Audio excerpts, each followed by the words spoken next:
Assalamualaikum warahmatullahi wabarakatuh. Perkenalkan, saya Rahma Aulia dengan NIM 120220146 dari kelas RD. Di sini saya ingin menjelaskan mengenai mata kuliah perencanaan wilayah dan kota tentang pembangunan wilayah berdasarkan pendekatan klaster dengan dosen pengampu yaitu Bapak Asirin STMT. Berikut ini adalah outline-nya. Yang pertama, latar belakang dan sejarah. Yang kedua, faktor keunggulan daya saing wilayah. Yang ketiga, komposisi wilayah klaster. Yang keempat, kebijakan ekonomi klaster. Yang kelima, peran pemerintah dan swasta. Dan yang keenam, studi kasus. Selanjutnya, ini ada definisi dari unggulan daerah, yang dimana unggulan daerah ini merupakan konsep dinamis yang mempunyai arti sebagai suatu atau sehimpunan karakteristik yang menonjol dan kompetitif dari suatu daerah seperti produk, klaster industri, dan kompetisi. Unggulan daerah ini mengindikasikan sumber sebagai nilai tambah dari produktivitas yang lebih tinggi karena kelebihan secara relatif atas faktor lokasional yang dimilikinya. Hal ini menjadi sumber potensial bagi pertumbuhan dan perbaikan atas persoalan disparitas ekonomi. Karenanya itu, sangat logis mengharapkan berkembangnya unggulan daerah bagi peningkatan kesejahteraan masyarakat yang adil. Lalu di sini ada keunggulan kompetitif, yang dimana keunggulan kompetitif ini merupakan kemampuan yang diperoleh melalui karakteristik dan sumber daya suatu perusahaan untuk memiliki kinerja yang lebih tinggi dibandingkan dengan perusahaan lainnya pada industri atau pasar yang sama. Lalu berikutnya klaster, yang dimana klaster ini merupakan kumpulan bisnis dan industri yang terkait melalui suatu rantai produk umum, ketergantungan atas keterampilan tenaga kerja yang serupa, atau penggunaan teknologi yang serupa dan saling komplementer. Pengembangan klaster industri ini merupakan alternatif pendekatan yang efektif untuk membangun keunggulan daya saing industri khususnya, dan pembangunan daerah pada umumnya. Lingkup geografis suatu klaster ini berkaitan dengan jarak di mana informasi transaksional, intensif, dan efisiensi lainnya terjadi. Klaster ini terjadi di banyak jenis industri, baik di bidang yang lebih kecil ataupun di beberapa industri lokal seperti restoran, kemudian toko barang antik, ataupun dealer mobil, dan sebagainya. Terdapat di perekonomian yang besar dan kecil juga di daerah perdesaan dan perkotaan. Bahkan ada di beberapa tingkat geografis seperti negara, provinsi, wilayah metropolitan, dan juga bisa terdapat di kabupaten atau kota. Klaster ini terjadi baik di negara maju ataupun di negara berkembang, walaupun klaster di negara maju itu cenderung lebih berkembang. Selanjutnya, terdapat latar belakang dan sejarah dari teori keunggulan kompetitif dan klaster. Jadi, teori keunggulan kompetitif dan klaster ini dikembangkan oleh Michael Porter yang dilatar belakangi atas lambatnya pertumbuhan ekonomi di Amerika Serikat dan adanya tekanan krisis ekonomi. Teori ini bertujuan untuk menjelaskan peran dan dinamika konsentrasi geografis atau klaster industri ini dalam ekonomi nasional dan juga kontribusinya terhadap pertumbuhan produktivitas dan juga daya saing perdagangan.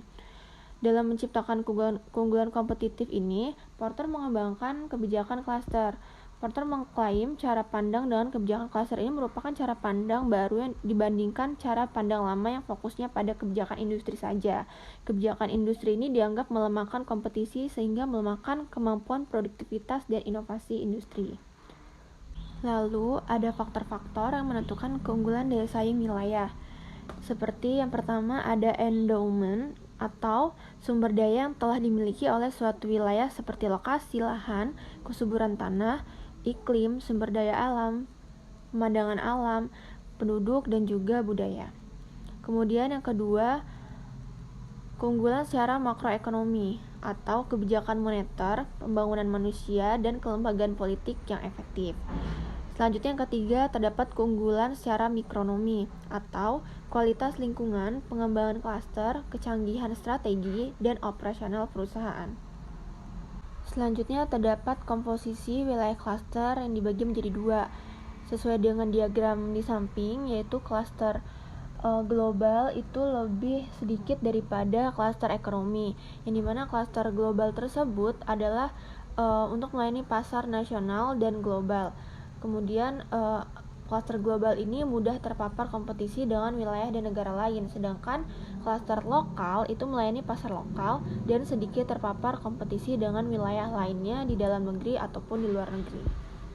Selanjutnya, terdapat kebijakan ekonomi terkait pengembangan klaster, yang dimana terdapat pengumpulan dan penyebaran informasi ekonomi, lalu pengembangan faktor spesialisasi dan juga kecanggihan, lalu adanya promosi ekspor, dan kebijakan ilmu pengetahuan dan teknologi, lalu adanya reformasi regulasi, dan yang terakhir adanya promosi investasi asing secara langsung. Selanjutnya, klaster juga dapat mempengaruhi adanya persaingan, seperti klaster ini meningkatkan produktivitas saat ini dari perusahaan ataupun industri konstituen. Lalu, klaster juga dapat meningkatkan kapasitas peserta klaster untuk inovasi dan pertumbuhan produktivitas.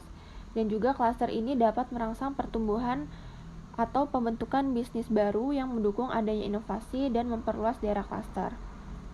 Dari 3 pengaruh di atas itu klaster ini tergantung pada hubungan pribadi, komunikasi tatap muka, dan jaringan individu dan lembaga yang berinteraksi.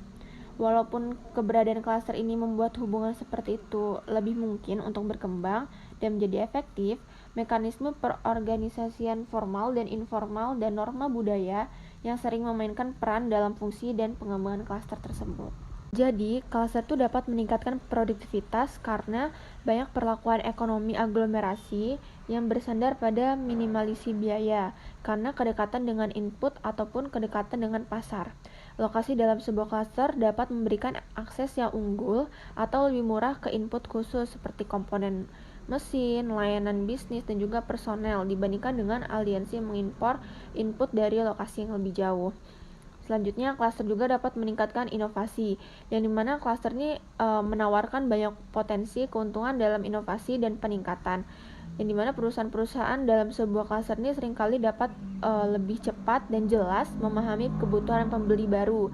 Seperti halnya kebutuhan pembeli, perusahaan-perusahaan dalam sebuah klaster ini mendapat manfaat dari konsentrasi perusahaan-perusahaan dengan pengetahuan dan hubungan pembeli.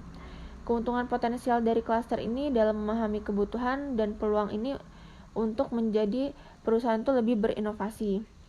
Selanjutnya, klaster ini menciptakan bisnis baru, yang dimana adanya klaster ini dapat menjadikan peluang bagi individu yang bekerja di suatu tempat, di dalam ataupun di dekat klaster tersebut untuk lebih mudah merasakan kesenjangan baru untuk diisi. Setelah memiliki wawasan tersebut, individu ini lebih siap untuk meninggalkan perusahaan mapan untuk memulai kehidupan yang baru dengan tujuan mengisi kesenjangan yang dirasakan. Lalu, karena pembentukan bisnis baru, kedalaman dan luasannya itu klaster sering tumbuh seiring waktu, meningkatkan keunggulan klaster. Persaingan yang ketat dalam sebuah klaster ini bersama dengan hambatan masuk dan keluar yang lebih rendah.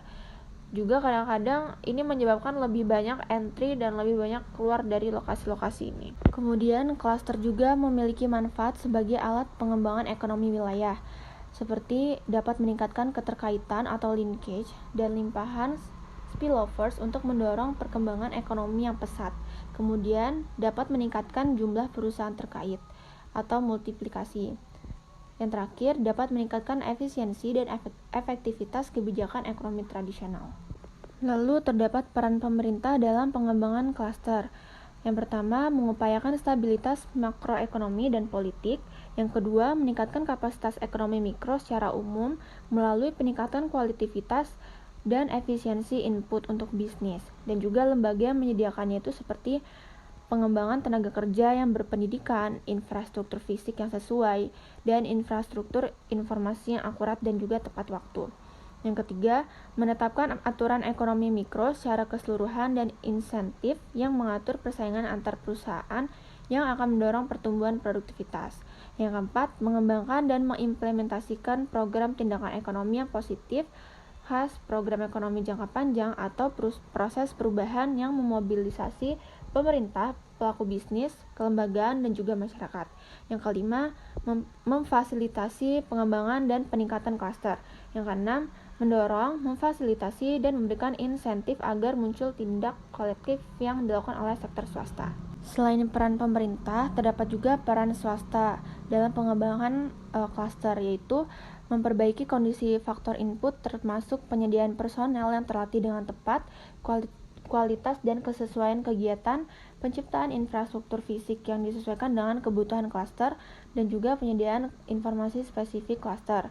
Kemudian menjalin hubungan kerjasama dengan badan pemerintah dan lembaga lokal dalam utilitas, sekolah, dan penelitian klaster, infrastruktur khusus publik seperti pelabuhan atau fasilitas penanganan hubungan komunikasi satelit, dan laboratorium pengujian.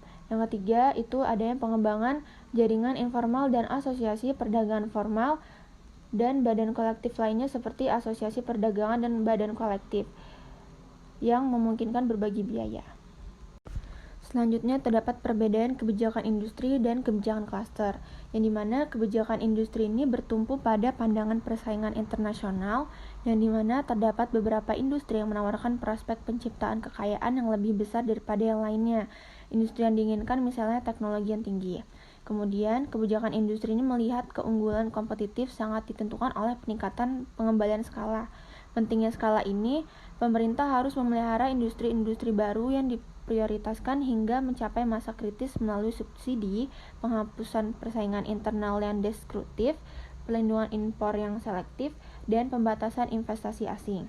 Lalu, kebijakan industri juga cenderung memusatkan keputusan intervensi di tingkat nasional. Melalui intervensi seperti itu, pemerintah berupaya memiringkan hasil kompetitif dan pangsa pasar internasional untuk kepentingan negara. Lalu untuk kebijakan klasternya, itu bertumpu pada pandangan yang lebih luas dan dinamis dari persaingan antara perusahaan dan juga lokasi. Karena berdasarkan pada pertumbuhan produktivitas dalam sebuah klaster sering lebih penting untuk pertumbuhan produktivitas daripada skala perusahaan individu. Semua klaster tersebut dapat meningkatkan produktivitas mereka, termasuk klaster tradisional seperti pertanian. Kemudian klaster menekankan perlunya pembukaan pasar lokal yang tepat waktu dan mantap untuk impor yang dapat meningkatkan efisiensi lokal, menyediakan input yang dibutuhkan, kemudian meningkatkan kondisi permintaan lokal dan merangsang persaingan. Lalu, teori klaster ini juga berfokus pada menghilangkan hambatan dan menghilangkan inefisiensi terhadap produktivitas dan pertumbuhan produktivitas. Penekanan dalam teori klaster ini bukan pada pangsa pasar saja, tetapi pada peningkatan dinamis. Pandangan mendasar kebijakan klaster tentang persaingan adalah jumlah positif, di mana peningkatan produktivitas dan perdagangan akan memperluas pasar dan akan banyak lokasi yang dapat makmur jika mereka menjadi lebih produktif. Kemudian untuk studi kasus yaitu mengambil dari klaster industri sepatu di Kecamatan Ciamas, yang dimana Kabupaten Bogor ini memiliki potensi sumber daya manusia yang cukup besar untuk pembuatan industri sepatu. Selama ini di Kabupaten Bogor tuh mempunyai salah satu sentra pembuatan sepatu di Kecamatan Ciamas. Kemampuan memproduksi sepatu ini sudah diwariskan secara turun-temurun, mendorong sebagian masyarakat di Ciamas ini untuk memproduksi atau sebagai pengrajin sepatu. Dengan segala potensi yang ada, maka industri sepatu di daerah ini tuh sangat perspektif untuk dikembangkan sebagai salah satu komoditi ekspor. Mengingatnya masih relatif kecil pangsa pasar produk nasional di pasar internasional. Dukungan penuh dari pemerintah daerah Kabupaten Bogor ini juga perlu dilakukan dalam pengembangan industri klaster sepatu di Bogor. Kemudian diantaranya dapat mengalokasikan anggaran pendapatan belanja daerah untuk pengembangan industri klaster tersebut. Tapi selama ini dukungan Pemda untuk sentra industri klaster sepatu tersebut masih belum optimal karena dana yang dialokasikan tidak sebanding dengan jumlah pelaku industri sepatu, sehingga ada beberapa industri sepatu yang tidak mendapat bantuan maupun bimbingan dari pemerintah daerah. Baik, cukup sekian penjelasan materi mengenai industri klaster. Mohon maaf jika banyak kekurangan dan kesalahannya. Wassalamualaikum warahmatullahi wabarakatuh.